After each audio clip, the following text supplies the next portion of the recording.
Hello, hello. Good morning, guys. Kakatapos ko lang pala maglinis ng bahay tsaka maghugas ng plato. Ayan. At magwalay sa labas. Ayan, malinis na yan ha. At kakatapos ko na rin magbanlaw na nilalabhan ng mister ko kagabi. Ayan, dinaunihan ko na yan. Ako na magpo-continue para sa gawain niya. Ganyan naman talaga mga mister natin. Ayan, nagsimula na pala ako dyan magsampay. Kinuha ko na yung mga ibang labahin. Dito talaga ako magsasampay sa likod bahay namin kasi tingnan mo naman yan. Oh. Ang sakit na talaga ng init. Masakit pa sa break up.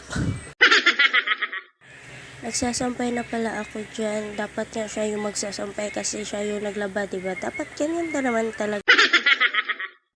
Masakit na nga ng likod ko dyan kasi sobrang init na talaga si haring araw. Ayan.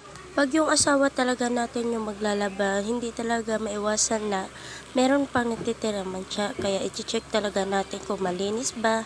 Ganyan naman talaga tayo mga asawa, diba? At binilisan ko na nga dyan magsampay kasi sobrang init na talaga as in. At tingnan nyo naman yung mukha ko. O, tumutulo talaga yung mga pawis ko dyan. Ganyan.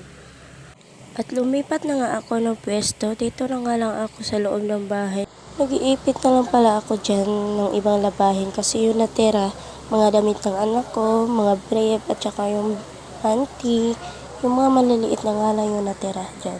At ayan, natapos na nga ako magsampay at meron pa palang natirang labahin. Ayan. At salamat guys sa panonood. Bye-bye!